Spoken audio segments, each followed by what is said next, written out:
for coming, man. It's Saturday night and the night before church. That's when I masturbate. That way there's no cum for the priest to take the next day. Yo, I used to... I'm sorry, this is the last show of a 5-show weekend. Shit about to get vulnerable. One time, I'm wearing no shirt under this silk shirt. I feel, woo! You gotta see my nipples in about 2.5 seconds. I used to love it if a girl swallowed.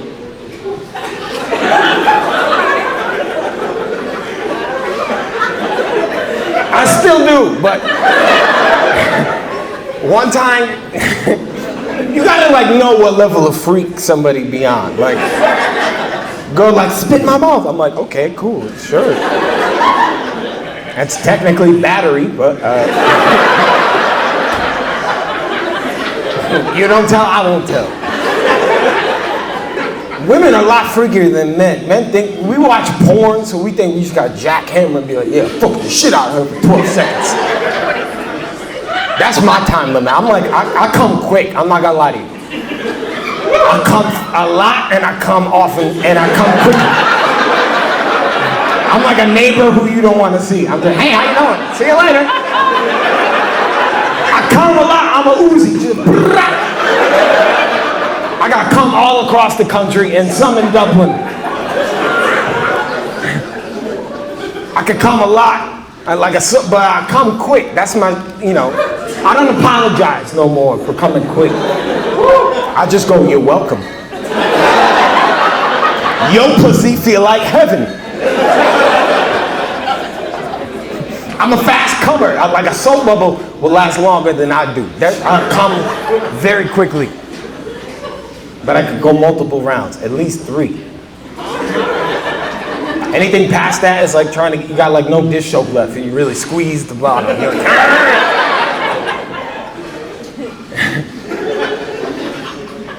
like, I had one time a woman swallowed and she spit that shit right back out at me. I didn't like that. I felt like I was an alien. Just like,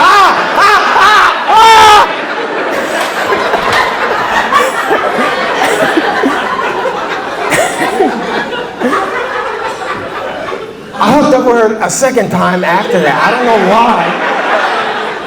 And she got more mischievous with my semen. That's a sentence no one has ever said. She took my cum and like, I don't know how, but like she had a little bit in her hand and she patted my back.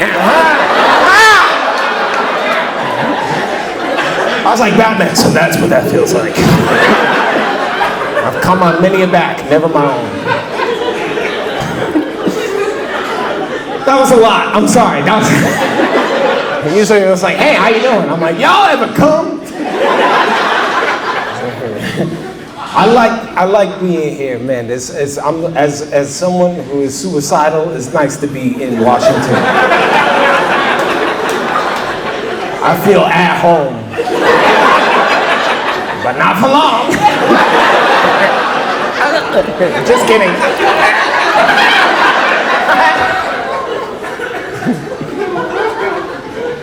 Nah, but I did try to kill myself once. It didn't work. You think you're at your lowest when usually I ask to cry. You ever feel suicidal? But I know you have. I know where we are. I got out, I landed in Seattle and the cab driver was like, Tacoma? And he was from Afghanistan. And even he was like, yo, Tacoma is dangerous, my brother. Assalamu alaikum. That's the first Uber ride I ever had where he patted me down to make sure I had no weapons and shit. So, like, suicide is some real shit, man. Obviously, I'm not making it up, but men and women kill themselves very differently. Women, you do it in a way where there's not a lot of cleanup because you're empath. You know, women think about other people. Dudes will blow their brains out and be like, fuck it, I don't care who gotta clean that shit up. Ain't gonna be me. It'll be the same person who pays for my funeral. Nobody. Women like just like drown themselves in a bathtub, so all you gotta do is just pull the drain up. Soggy dead bitch.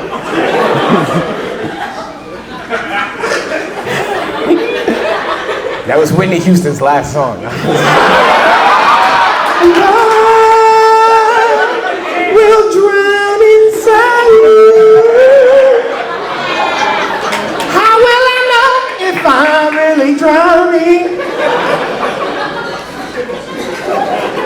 That's how her daughter died too, man. Swimming is hereditary.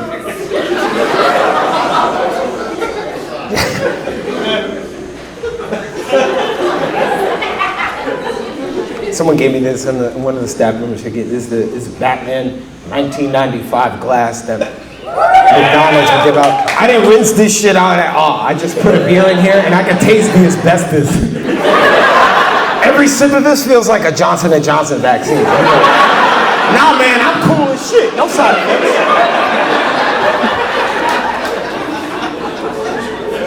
Guys, remember we all did vaccines and shit? Some of us. Others just didn't give a fuck about grandparents.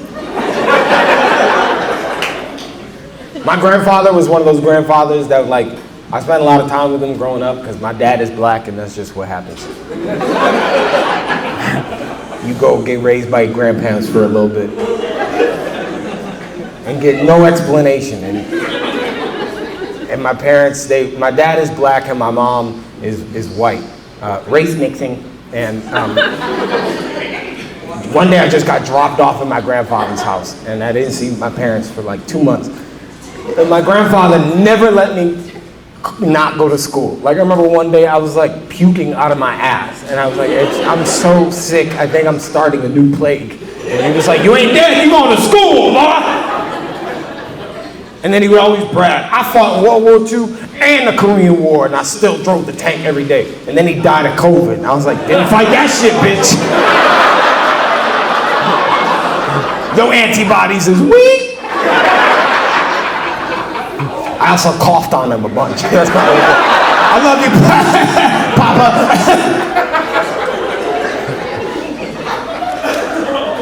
R.I.P. He fought in 2 wars. He's going to hell. Thou shalt not kill, it says.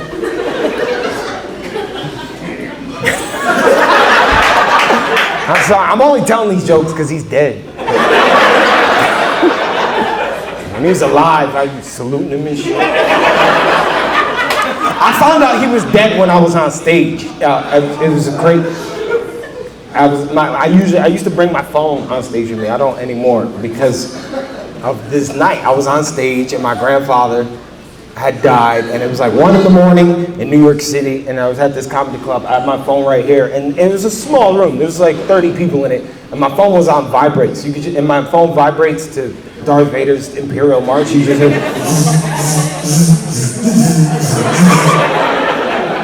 for like 3 minutes, and then the audience was like, answer it! And I saw it was for my dad, and it was 1 in, and like, my dad calls me all day, never at night. He goes to bed at 8 p.m., he's done. And I'm like, he called me at 1 a.m., this ain't gonna be good news. So I answered it, I said, hello, Dad, you're on stage and on speaker. He said, take me off speaker. I said, did you get caught cheating? And he was like, I said, cause that'd be pretty cool. He's like, yeah, adultery. And he was like, your grandfather died. And I said, oh, laughter? And then I put my phone down, and that was 1 minute into a 38-minit set I had to do. And everybody in the audience just heard my dad on speaker go, your grandfather died. And I just had to start making shit up about him so they wouldn't feel bad. I was like, yeah, he was Hitler's number 2. The whole gas thing, that was his idea, honestly. He died in Argentina.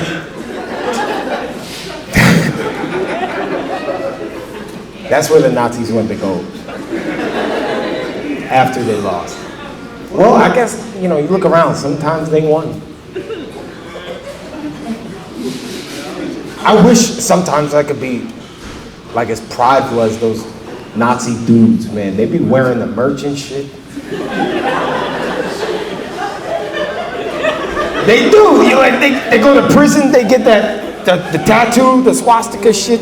They shave their head. I'm like, damn. I was a little insecure coming out in this tonight. I was like, someone gonna call me and I'm gonna have to go home. And they just got Nazi right there. No hair. And no lips either.